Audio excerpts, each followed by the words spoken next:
This is a technological showcase set in the world of The Witcher 4. What you just saw and are going to see now is running on a standard PlayStation 5 at 60 FPS with ray tracing. So in the game, you'll be playing as Ciri, a professional monster slayer, a witcher. She explores the world and hunts down monsters for coin. The region we are in is called Kovir, and you'll get to explore it in a game. Right now, Ciri is investigating a monster, and after gathering new clues, she is heading back to a nearby village.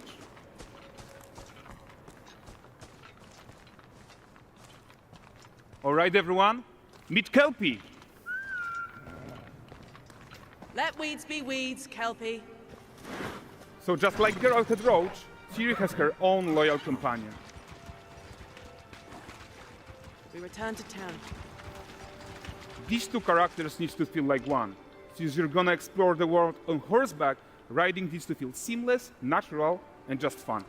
Yeah, and to support that, we're introducing multi-character motion matching in Unreal. So Ciri and Kelpie, they're perfectly synchronized when mounting from any angle and speed. And we also support root motion movement on Kelpie, so controlling her feels realistic and grounded. And there are also some really nice improvements to our Unreal Chaos Flesh Solver and these machine-learned deformations. So you've got realistic muscles moving and stretching under Kelpie's skin without compromising the performance there.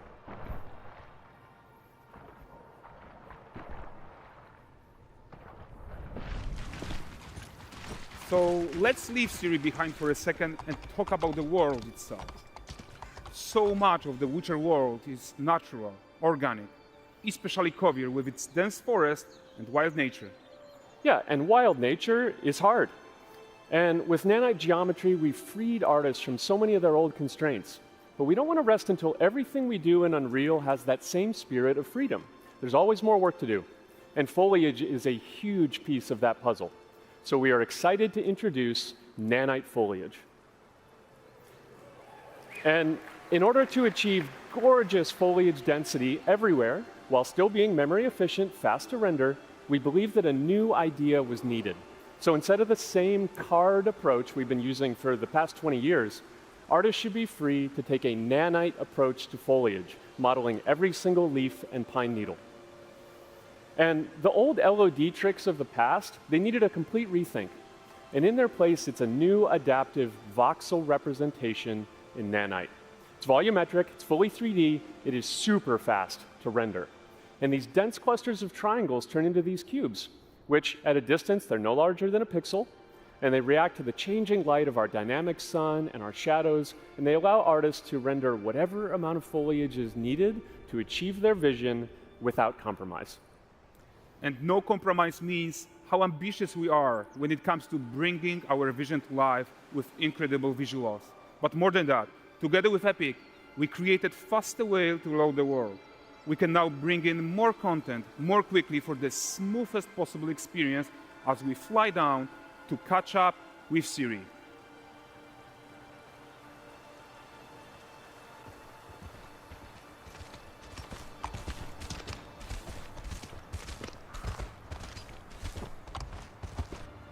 Welcome to Valdrest. So Valdrest is a port town, a hub for fishing, trade, and mining. It's one of those places where you can meet shady characters or overhear gossip from other lands. It's also where Ciri took on her current contract. High-tech, let's leave Kelpie here and explore the marketplace and food. I'm so excited we can finally show you some of this stuff. Let's see what Valdrest has to offer. Not her again.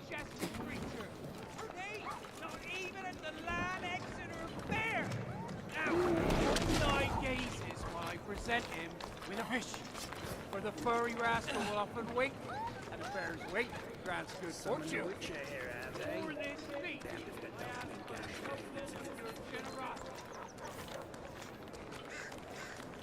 Pardon. Guys, notice how responsive the world is. Character actions directly affect what happens around you, sometimes even setting off chain reactions. Everything is working together.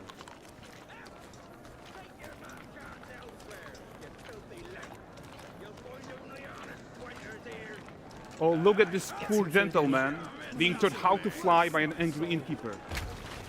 That's what happens when you cheat at Gwent. Last of it, is it?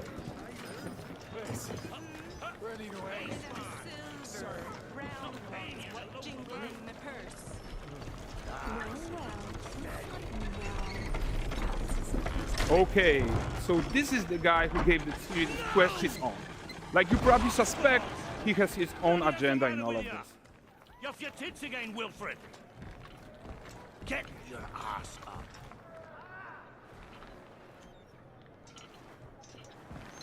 A typical day's toil. Who in? With Churres. What news of my wagons? No eternity is taking that damn salt to arrive. I found them.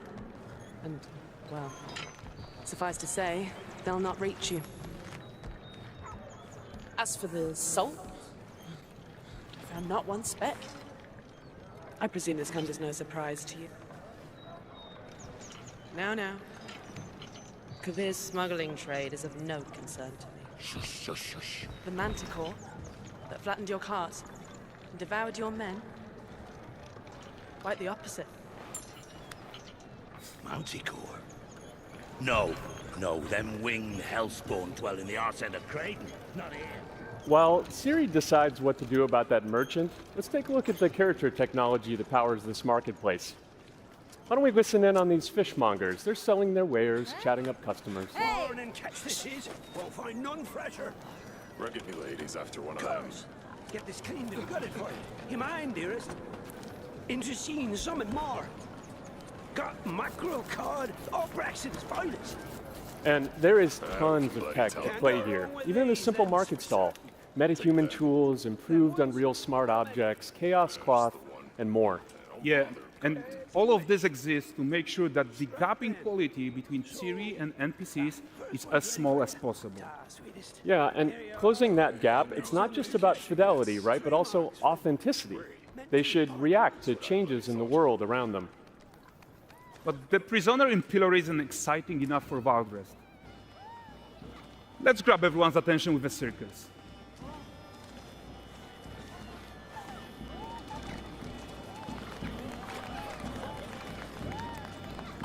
But the great performance deserves a huge crowd though. Let's crank it up.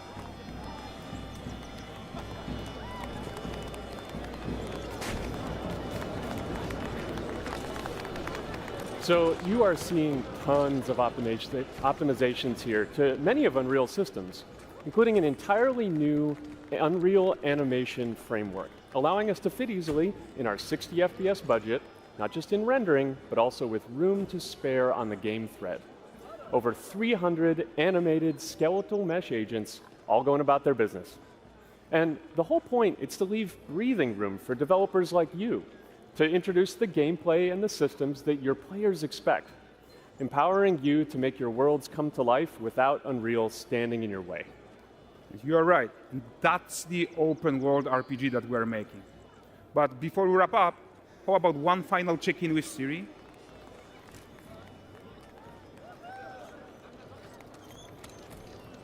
We are making this game to be the most immersive and ambitious open world Witcher game ever. And we are making this a reality thanks to our work on Unreal with the team at Epic. I think what we are doing together is going to bring in a new generation of open world RPGs, and I'm so proud of what we accomplished so far. We are too. So we're almost done, but before we go, here's a small gift for all Witcher fans. A first look at Lanexeter.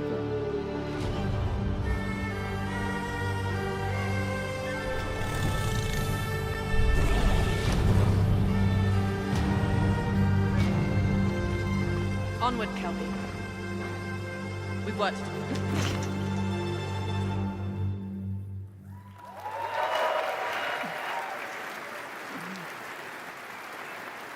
Thanks, guys. Seriously, it looks amazing. And we've also barely scratched the surface of what's coming in Unreal 5.6. So here's Julien to tell you even more. Thank you very much. Thank you so much.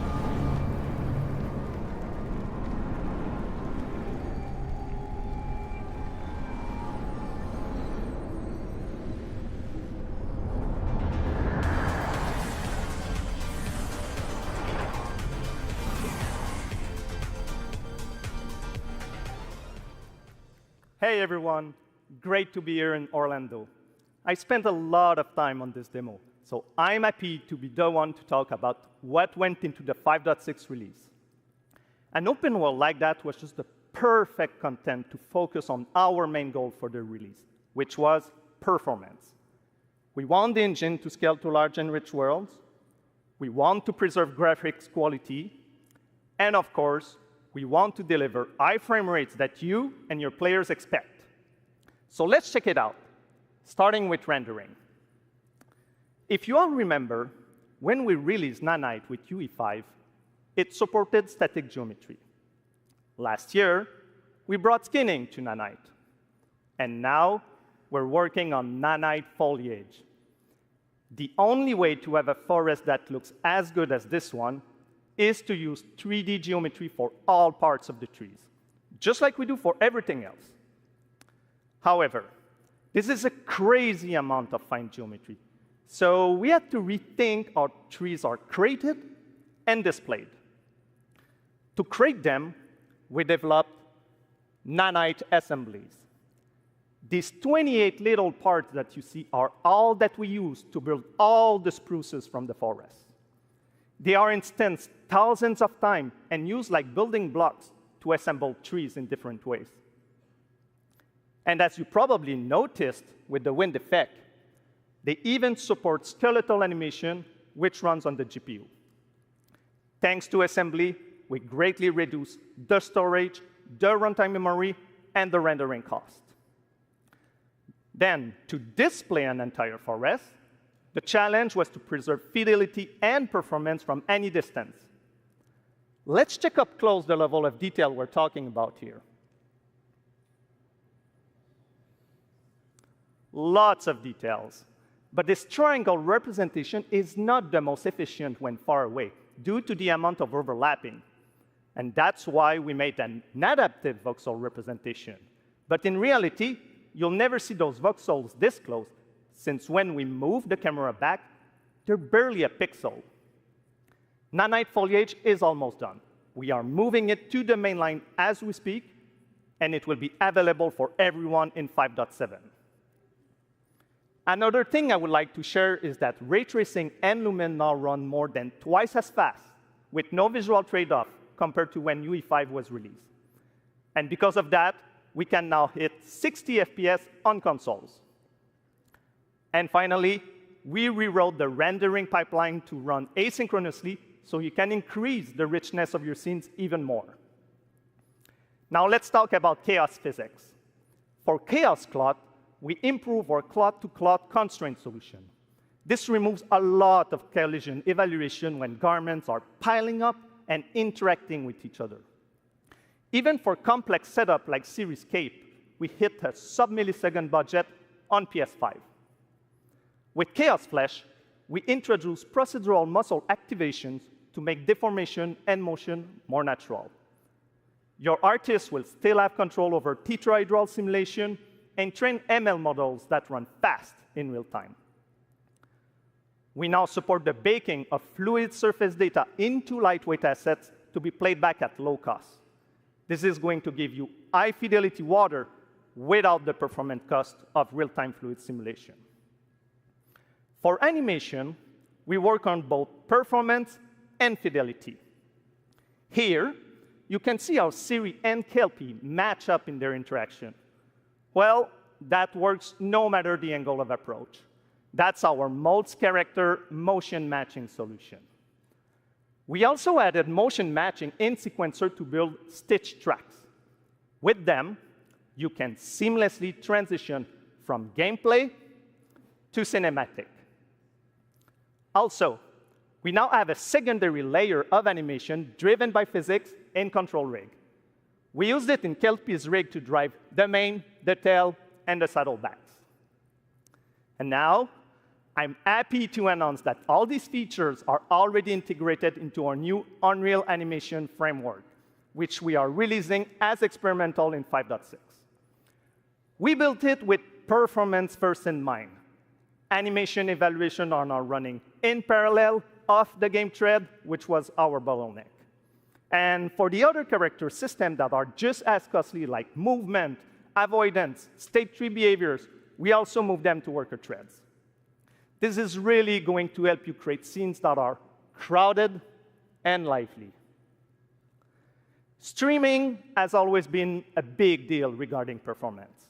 And the three biggest improvements we made are physics state creation, which now runs async, improve runtime PCG for ground scatter on GPU, and a new FastGeo plugin to stream static geometry. And just to take a different example, in CitySample, the streaming time was cut down by 90% while moving at high speed. We focus on a lot of areas for performance in 5.6, and mobile is no exception. We work on better defaults and scalability settings for mobile and minimize the default package size. We also improve our workflows with a UI refactor of the viewport toolbar and content browser, an on-device iteration workflow, and a mobile preview solution. So there you go. Unreal Engine 5.6 is all about performance, and it's available today.